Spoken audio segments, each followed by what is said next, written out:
অভিভাবকতুল্য এলআরডি প্রধান ডক্টর শামসুল হুদা।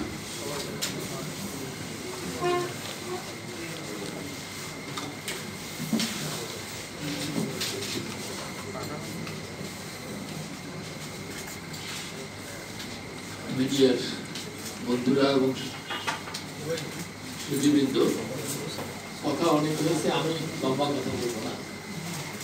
আমি প্রথম যে কথাটা বলতে চাই, আমরা এখানে কোনো প্রাতিষ্ঠানিক পরিচয় নিয়ে আসিনি। আমরা এই দেশের নাগরিক, আমরা এই দেশে যারা আজকে আন্দোলন করছে আমরা তাদের অভিভাবক।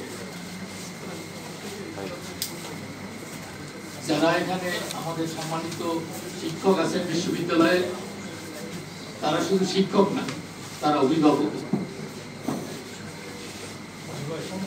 আজকে এই আন্দোলনে গত 16ই জুলাই থেকে বিশেষ করে যে তাণ্ডব, যে নির্যাতন, যে হত্যাযজ্ঞ,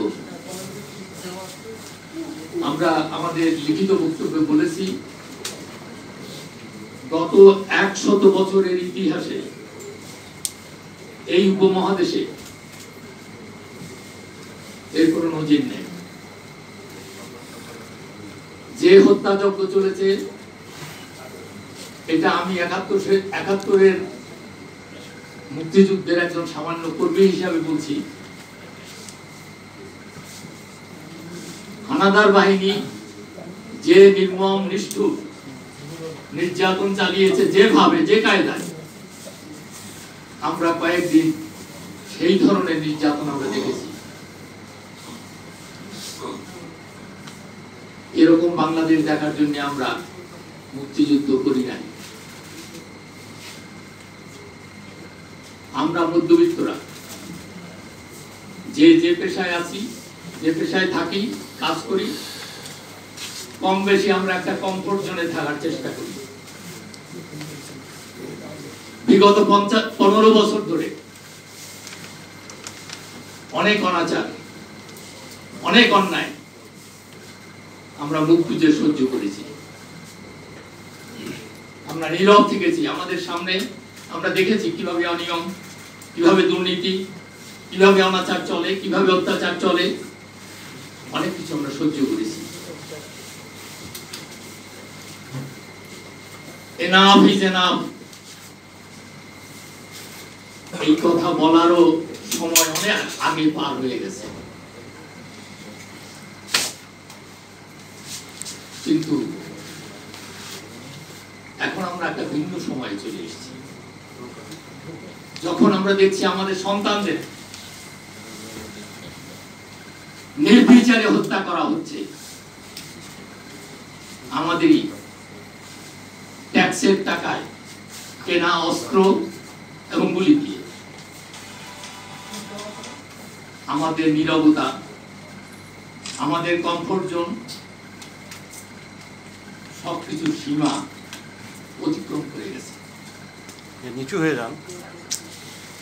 আমি শুধু অভিভাবকদের হয়ে এই কথাই বলবো, সারা বাংলাদেশে দল মতে যত অভিভাবক আছেন, শহরে গ্রামে, আজকে তাদের রুখে দাঁড়াবার দিন। শুধু এই কথাটি বলার জন্য এভাবে আমাদের সন্তানদের হত্যা করা, গ্রেফতার করা, নির্যাতন করা, এটা আমরা সহ্য করব না। ওরা আমাদের ভবিষ্যৎ। আমরা যা পারি নাই, ওরা তাই করবে। আমরা যত অন্যায় অপরাধ সহ্য করেছি, সেই অন্যায় অপরাধগুলো ওরা মুছে দেবে। আমাদের কলঙ্ক, আমাদের কাপুরুষতা ওরা মুছে দেবে, এটাই আমাদের আশা। সে কারণেই ওদেরকে রক্ষা করতে হবে, যে কোনো মূল্যে, যে কোনো মূল্যে, দরকার হলে জীবন দিয়ে। এটাই আমার শেষ কথা। ধন্যবাদ।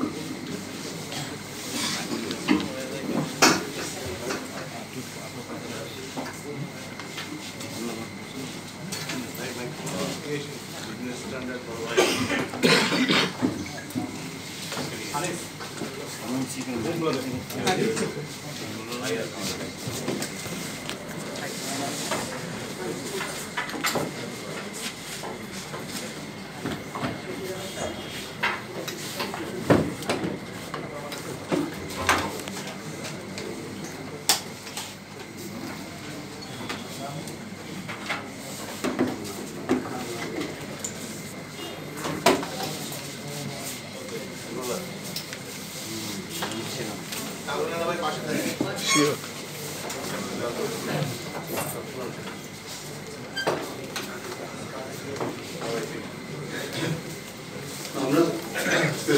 সংবাদ সম্মেলন শেষ পর্যায়ে সকলের কথা শুনেছি। আবার এমন কিছু বলার নেই। আসলে আমরা লক্ষ্য করেছেন, আমরা আমাদের যারা বক্তা বক্তব্য উপস্থাপনা তার মধ্যে এক ছিল, তথ্য ছিল, আমাদের পাশাপাশি ছিল আমাদের দাবি এবং পাশাপাশি ছিল আমাদের আবেগ। আমরা সবাই শুরুতে বলেছি, আমরা সকলেই বলেছি আমরা উদ্বিগ্ন, আমরা শঙ্কিত, আমরা দেশের ভবিষ্যৎ দেশকে একটা জাতিকে একটা প্রান্তিক প্লেটে ফেলে দেওয়া হয়েছে, যেটাকে বলা হয় এজ অফ কলাপস। সেই জায়গা থেকে দেওয়া হয়েছে। এই অবস্থায় অবশ্যই প্রথমে আমরা নিজেরাই দায় নিচ্ছি। সবাই বলছি যে তরুণ প্রজন্ম, শিক্ষার্থীদের আন্দোলন, তাদেরকে আমরা সমর্থন করবো, তারা আমাদের পক্ষে আমরা যে ব্যর্থতার পরিচয় দিয়েছি সেই ব্যর্থতার দায় আমরা তাদের করে অর্পণ করছি। সেটি আমাদের মুক্তিযুদ্ধের প্রজন্মের একজন মানুষ হিসেবে আমি নিজেকে সবসময় বিব্রত বোধ করি। আজকে আরও বেশি বিব্রত বোধ করছি যে আমরা যে স্বপ্ন দেখে বাংলাদেশের স্বাধীনতা অর্জন করতে পেরেছিলাম, সেই স্বপ্নের মধ্যে ৫৩ বছর পর এই বাংলাদেশ হবে যেখানে আবার সেই ৭১-এর ইতিহাসের মধ্যে দেখব, সেটি কিন্তু আমাদের দুঃস্বপ্ন ছিল। এবং সেই দুঃস্বপ্নের শিকার, সেই সহিংসতার শিকার, সেই অত্যাচারের শিকার আমাদের তরুণ প্রজন্ম আছে, যাদের জন্য আমাদের অধিকার ছিল এমন একটা সুন্দর বাংলাদেশ গড়ে তোলা, যেখানে বৈষম্যহীন মানুষের অধিকার, ভিত্তিক সামাজিক সকল নাগরিকের সমান অধিকার প্রতিষ্ঠা করে। সেটি হয়নি, আমরা ব্যর্থ হয়েছি। সেই ব্যর্থতার দায় আমাদের আজকে তরুণ প্রজন্ম নিচ্ছে। ইতিহাস তাই বলে, প্রতিটা বাংলাদেশের যত অর্জন সে আমরা সবাই ব্যয় করার দরকার নেই। শুধু এটুকু বলা যায়, ৫২ থেকে শুরু করে ৬৯, ৭১ এমনকি স্বাধীনতা পরবর্তী প্রতিটা ক্ষেত্রে তরুণ প্রজন্ম ক্ষেত্রে এগিয়েছিল। তাদের পিছনে পিছনে রাজনৈতিক নেতৃবৃন্দ শুরু করে যোগ দিতে বাধ্য হয়েছে। একইভাবে আবার আমাদের আজকের তরুণ প্রজন্ম যে আন্দোলন করছে, আমাদের আশা ছিল ইতিহাস থেকে শিক্ষা নিয়ে রাষ্ট্রীয় দায়িত্বপূর্ণ অবস্থানে যারা আছেন, সরকারের দায়িত্বে যারা আছেন, রাজনৈতিক নেতৃবৃন্দ যারা আছেন, দলগত নির্বিশেষে সকলেই কারণের শক্তি, কারণের যে ইনভিনসিবিলিটি, অজেয় শক্তি, শিক্ষার্থীদের যে অজেয় শক্তির ইতিহাস আমাদের দেশে আছে, সেটাকে মেনে নিয়ে সেটাকে তাদের ন্যায্য সম্পূর্ণ অরাজনৈতিক দাবিগুলো, অধিকারগুলো আদায়ের জন্য যে আন্দোলন, সেটাকে সমর্থন দেবে, সেটাকে পূরণ করবে। কোনো প্রকার সহিংসতা সেটি হয়নি। এই ব্যর্থতার দায় ইতিমধ্যে বলা হয়েছে সরকারকে সমস্ত প্রতিষ্ঠানগুলো নিতে হবে। আমি একটা কথা বলার আগে শুধু একটা পয়েন্ট একটু বলে দিচ্ছি। আমাদের যে দাবিনামাগুলো আমাদের কাছে যদি উপস্থাপনা করা হয়েছে, বিতরণ করা হয়েছে, সংবাদকর্মী ভাইদের কাছে বলছি, সেখানে ১০ নম্বর যে দাবিটা আছে সেখানে আমরা ইতিমধ্যে হাসান বলেছিলেন, তারপর আমি রিপিট করছি।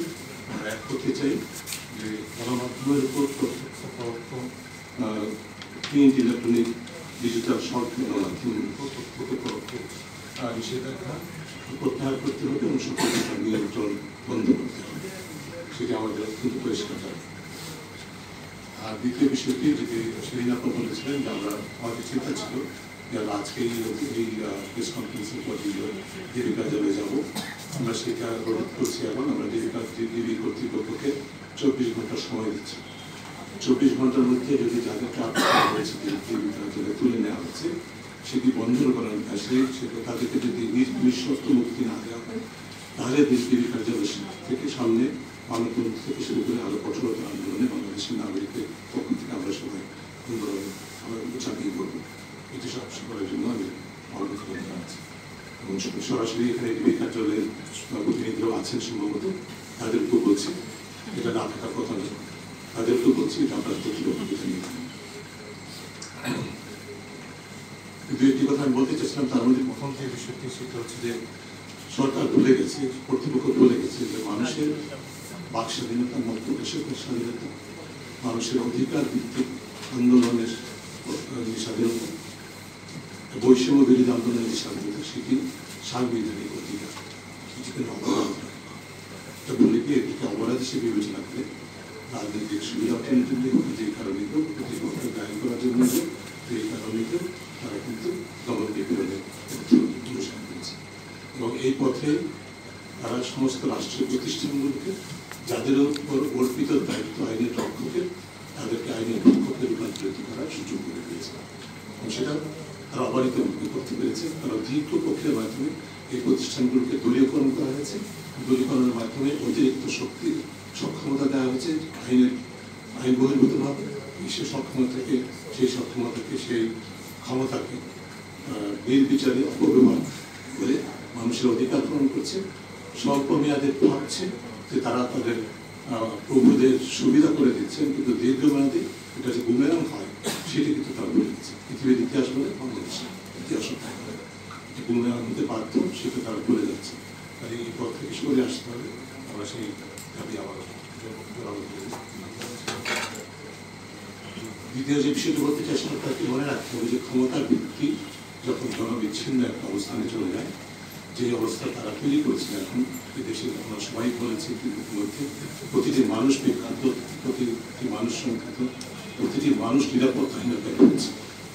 দিদি বলছে আমাদের শিক্ষার্থী কোঅর্ডিনেটরদেরকে, সমন্বয়কদেরকে নিরাপত্তা দেওয়ার জন্য তাদের দিদি কার্যালয় দিয়ে যাওয়া হয়েছে। এটা কত অবৈধ অসাংবিধানিক সেটি ইতিমধ্যে বলা হয়েছে। আদালত আজকে গতকাল বক্তব্যের আদালত আজকে হয়তো আমরা একটা রায় পাবো, সেদিকে আমি যাচ্ছি না। আমি যদি ডিবি কার্যালয়, ডিবি কর্তৃপক্ষের কথাই ধরে নিই, এদেশের এখন প্রতিটি নাগরিক নিরাপত্তাহীনতা করছে। তাহলে আপনি কি সারা দেশটাকে ডিবি কার্যালয়ে রূপান্তর করবেন? রাষ্ট্রকে একটা নজরদারি ভিত্তিক রাষ্ট্রের রূপান্তর করে দিয়েছে, যেটি হওয়ার কথা ছিল না। স্বাধীনতার চেতনার মধ্যে কিন্তু ছিল না। সেই অবস্থায় সৃষ্টির জন্য যারা দায়ী, তাদেরকে অবশ্যই জবাব দিতে হবে। আমরা সকলেই বলছি ন্যায় বিচার চাই, আমাদের প্রতিটা দাবির মধ্যেই ন্যায় বিচারের কথা বলা হয়েছে। আপনারা, আমি অত্যন্ত দৃঢ় বিশ্বাস করি এখানে যারা উপস্থিত, আমাদের যারা কথা শুনছেন, গণমাধ্যমের সাথে যারা আমাদের কথাগুলি শুনবেন, সকলেই সম্পূর্ণ একমত। যারা সহিংসতার জন্য দায়ী, যারা হত্যাকাণ্ডের জন্য দায়ী, যারা নির্বিচারে আটকের জন্য দায়ী, যারা মানুষের অধিকার হরণের জন্য দায়ী, তাদের সকলেই বিচার চান। এটা দেশের প্রতিটি মানুষ দাবি করে, কিন্তু কার কাছে চাইছে বিচার? বিচারে যে ফার্স্ট পোর্ট অফ কল, যেগুলো আইনপ্রয়োগকারী সংস্থা, বাংলাদেশের ইতিহাস, সাম্প্রতিক ইতিহাস যা বলে, এমন কোনো অপরাধ নেই বাংলাদেশে যেটির মধ্যে আইন প্রয়োগকারী সংস্থার অংশগ্রহণ নেই। রাস্তাঘাটে, পথে ঘাটে, কার্যালয়ে, প্রতিষ্ঠানের ভিতরে ঘুষ লেনদেনের থেকে শুরু করে, ঘুষ আদায় থেকে শুরু করে, পুকুর থেকে শুরু করে, দুর্নীতি, অনিয়ম, ক্ষমতা অধিকার থেকে শুরু করে, মানুষের অধিকার হরণ, অপরাধীর পাশে দাঁড়ানো, অপরাধের শিকার যারা তাদেরকে অতিরিক্ত নিরাপত্তাহীনতার মধ্যে ফেলে দেওয়া থেকে শুরু করে সরাসরি প্রত্যক্ষভাবে খুনের সাথে জড়িত আইনপ্রয়োগকারী সংস্থা। এভিডেন্সেস আর অ্যাবসলিউটলি ক্লিয়ার। কাজে তাদের কাছে আমাদেরকে বিচার চাইতে হচ্ছে। বিচার হবে, বিচার কি হবে জানেন? বিচার হবে, কদিন পরে শুনবো যে একটা তালিকা বের প্রকাশিত হবে, অমুক অমুক কর্মকর্তাকে পুরস্কৃত করা হয়েছে, এবং ব্রেকেট হবে শিক্ষার্থী আন্দোলন দমনের, সাফল্যের সাথে দমনের কারণে শুদ্ধাচার পুরস্কার দেওয়া হবে, যেরকম প্রাক্তন র্যাব প্রধান পুলিশ প্রধানকে দেওয়া হয়েছে, যিনি এখন পালিয়ে গেছেন, অপরাধ স্বীকার করে পালিয়ে গেছেন। এভাবে অপরাধ স্বীকার করে পালিয়ে যাওয়ার জন্য আপনাদের সকলকে প্রস্তুত হতে হবে। এটা আপনারা নিজেরাই দায়িত্ব নেবেন, সেই প্রশ্ন বিস্তারিত না করে আপনাদের সবাইকে ধন্যবাদ জানিয়ে আমার বক্তব্য এখানে শেষ করব।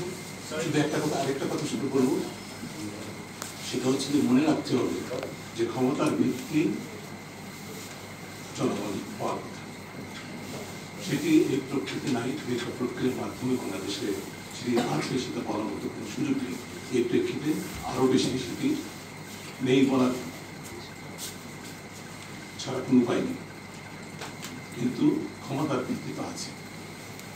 যে ভিত্তিগুলো ক্ষমতার ভিত্তি হিসেবে আছে সেগুলো যত বেশি অনৈতিকতা এবং দুর্নীতি অনিয়ম ক্ষমতার অপব্যবহার তারা নিজেদেরকে শুদ্ধাচার বহির্ভূত করবে, তত বেশি সেগুলো ভঙ্গুর হবে এবং সেই ক্ষমতা ধ্বসে করতে বাধ্য। যারা ক্ষমতায় ধরে রাখে, যারা ক্ষমতায় প্রেরণ করে, যারা ক্ষমতায় ধরে রাখেন, তারাই কিন্তু চূড়ান্ত বিবেচনায় সেটি গণতান্ত্রিক প্রক্রিয়া হোক অগণতান্ত্রিক প্রক্রিয়া হোক, তারাই কিন্তু ক্ষমতার থেকে অবসর নেবে। এই জিনিসটা মনে রাখতে পরিষ্কার হওয়ার জন্য জিজ্ঞেস করছি, আপনারা যে 24 ঘন্টার আর্টিকেলটা দিচ্ছেন সেটা কি শুধু যাদের ডিবি হেফাজতে এনে তথাকথিত মানে হেফাজতে এনে তাদের নিঃশর্ত দাবি নাকি আটক সবার দিকে? আমরা সরাসরি মানে যে 6 সমন্বয়ক, যে 6 সমন্বয়ক আমাদের তো একটা স্পেসিফিক দাবি আছে যাদেরকে আটক করা হচ্ছে এই বিচারে, সেটা সেক্ষেত্রে ন্যায় বিচার আমরা চাই তাদেরকে ছেড়ে দিতে মুক্ত করতে হবে, সেটা তো আছে। কিন্তু আমরা সরাসরি 24 ঘন্টার আলটিমেট আমরা দিচ্ছি, সেটা হচ্ছে ডিবি কার্যালয় তথাকথিত নিরাপত্তার নামে যে আমাদের সমন্বয়কদের শিক্ষা আন্দোলনের সমন্বয়কদের আটক রাখা হয়েছে, তাদের অপূর্বক স্টেটমেন্ট ইস্যু করানো হয়েছে, তাদেরকে নিঃশর্ত মুক্তি দিতে হবে 24 ঘন্টা। সেটা না হলে সেই প্রেক্ষিতে আমরা মানববন্ধন সহ আরো কার্যক্রম। আচ্ছা